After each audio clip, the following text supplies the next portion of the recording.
오늘은 마태복음 3장 1절에서 10절까지 말씀입니다.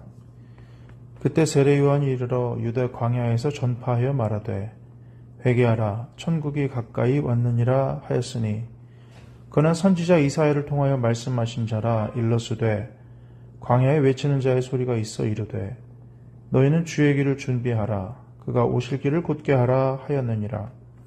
이 요한은 낙타털 옷을 입고 허리에 가죽띠를 띠고 음식은 메뚜기와 석청이었더라. 이때 예루살렘과 온 유대와 요단강 사방에서 다 그에게 나와 자기들의 죄를 자복하고 요단강에서 그에게 세례를 받더니 요한이 많은 바리새인들과 사두개인들이 세례 베푸는 대로 오는 것을 보고 이르되 독사의 자식들아 누가 너희를 가르쳐 임박한 진노를 피하라 하더냐. 그러므로 회개에 합당한 열매를 맺고 속으로 아브라함이 우리 조상이라고 생각하지 말라. 내가 너에게 이르노니 하나님이 능히 이 돌들로도 아브라함의 자손이 되게 하시리라. 이미 도끼가 나무 뿌리에 놓였으니 좋은 열매를 맺지 아니하는 나무마다 찍혀 불에 던져지리라. 아멘.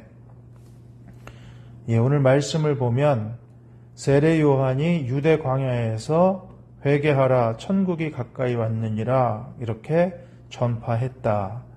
이것은 선지자 이사야를 통해서 말씀하신 것을 이루시는 것인데 광야에 외치는 자의 소리가 있어 이르되 너희는 주의 길을 준비하라 그가 오실 길을 곧게 하라 하였느니라. 이 말씀이 세례 요한을 통해서 이루어진 것이다.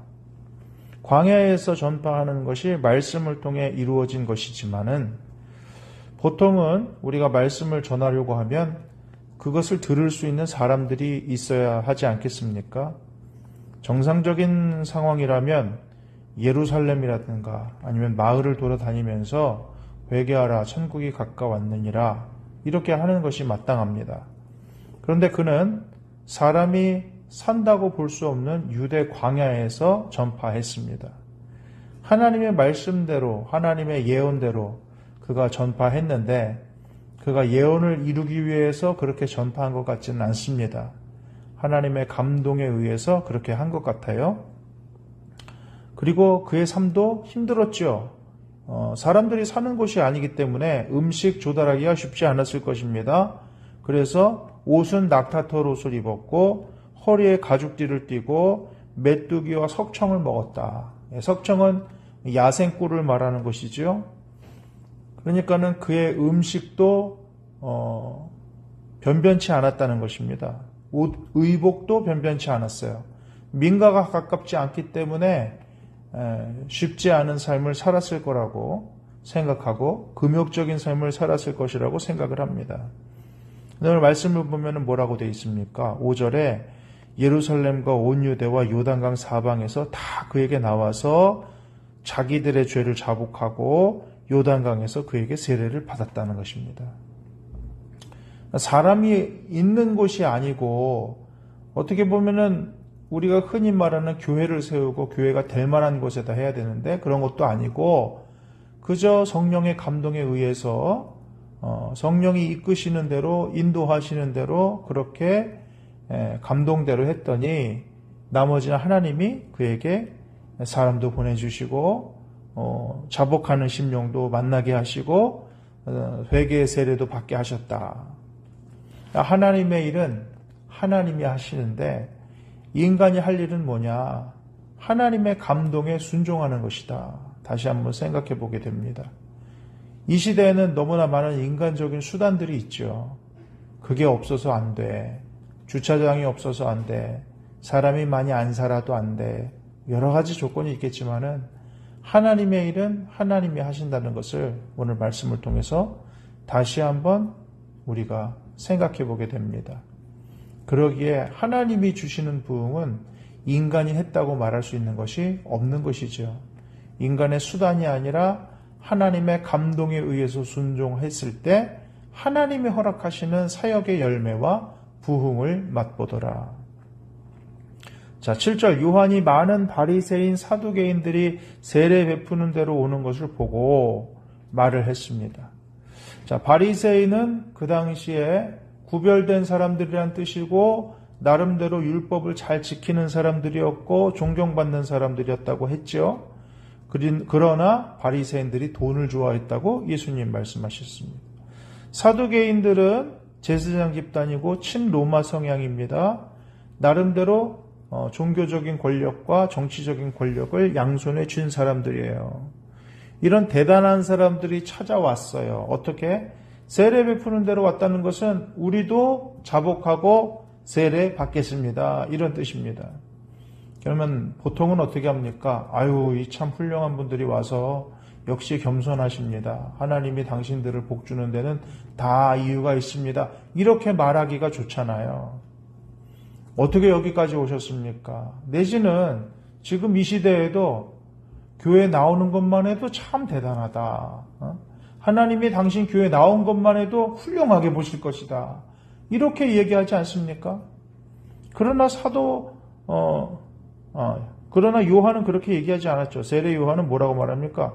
독사의 자식들아, 누가 너희를 가르쳐 임박한 진노를 피하라 하더냐? 독사의 자식이라고 얘기했어요. 그 이유는 뭘까요? 뒤에 부분을 보면 이해가 됩니다. 회개에 합당한 열매를 맺고 이렇게 말해요. 그러니까 회개라는 것의 완성은 뭐냐? 열매라는 거예요. 합당한 열매. 우리식으로 말하면 삶이라는 것입니다. 하나님 앞에 회개했을 때 하나님이 뭘 보고 용서하시느냐? 그의 돌이키는 행위, 돌이키는 행동. 잘못했다고 하면은 다시는 그걸 안 해야 되잖아요. 그걸 보고 용서하신다는 거예요. 그게 성경의 이야기입니다. 회개했어? 그럼 뭘 보고 한다고요? 열매를 보고. 니느웨가 왜 안 망했습니까? 금식하면서 잘못했습니다라고 했다고 안 망했을까요? 악한 길에서 돌이켰다고 성경은 말합니다. 그것을 하나님께서 보셨다고 말하는 거죠. 그때 그것을 하나님은 회개라고 인정해 주시고 용서해 주시더라. 그러면 왜 이 사람들에게 독사의 자식이라고 말했습니까? 열매는 맺지 않고 행위는 바꾸지 않으면서 정서적으로 아이고 우리가 잘못했습니다. 그리고 세례받고 나서는 또 똑같이 전에 하던 대로 할 거니까 열매를 맺으려는 마음도 없고 의도도 없고 정서적으로 내 마음에 후련함을 받고 아이고 저 사람은 그렇게 권력도 있고 재산도 있고 능력도 있고 모든 걸 다 갖췄지만은 겸손함까지 가지고 있네. 하나님 앞에 겸손한 사람들이네. 이것까지 받으려고 하는 그들의 마음 안에 있는 거짓됨이죠. 거짓됨. 그래서 예수님께서 화 있을진저라고 말씀하시는 이건 뭐예요? 회칠한 무덤 같다. 겉과 속이 다르다. 겉으로는 회개의 자리에 나와 있지만은 속으로는 회개의 자리에 나와 있지 않기 때문에 세례 요한도 독사의 자식들아라고 말했다는 것입니다. 또 뭐라 그래요? 9절에 속으로 아브라함이 우리 조상이라고 생각하지 말라. 뭡니까? 선민의식을 버려. 자의식 과잉을 버려. 이렇게 얘기하는 것이죠. 하나님은 능히 돌들로도 아브라함 자손이 되게 하시리라. 인간은 먼지 티끌로 만들어진 존재 아닙니까? 우리가 티끌임을 기억해 주십시오. 이런 기도도 있지 않습니까? 겸손은 뭐냐? 내가 어떤 존재인지 기억하는 거예요. 아이고, 나 정도면 하나님이 택했지. 나 정도면 그래도 괜찮지. 이런 생각을 버리라는 것입니다. 근데 이 사람들은 여전히 그런 생각을 갖고 있었어요. 마지막으로 10절에 이미 도끼가 나무 풀에 놓였으니 좋은 열매 맺지 아니 나무하다 찍혀 불에 던져지리라. 심판을 피할 수 있는 유일한 방법은 열매 맺는 거라는 거예요. 어떤 열매? 좋은 열매. 하나님은 열매를 보고 사람을 판단하신다. 열매. 하나님은 열매를 보십니다. 사랑하는 여러분, 우리는 오늘 어떤 열매로 하나님을 기쁘시게 할까요? 어떤 삶의 열매로 하나님께 인정받을 수 있을까요?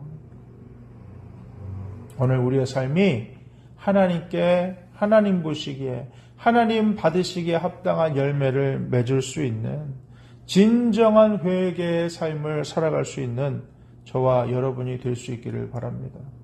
어떤 분이 우리에게 말할지도 모르겠어요. 아유, 그 정도면 훌륭한데요. 아유, 그 정도면 잘하고 계신데요. 여러분은 사람의 칭찬에 속지 마시길 바랍니다. 여러분 내면에 성령께서 하시는 음성의 귀를 기울이시기를 바랍니다. 귀 있는 자는 들을지어다.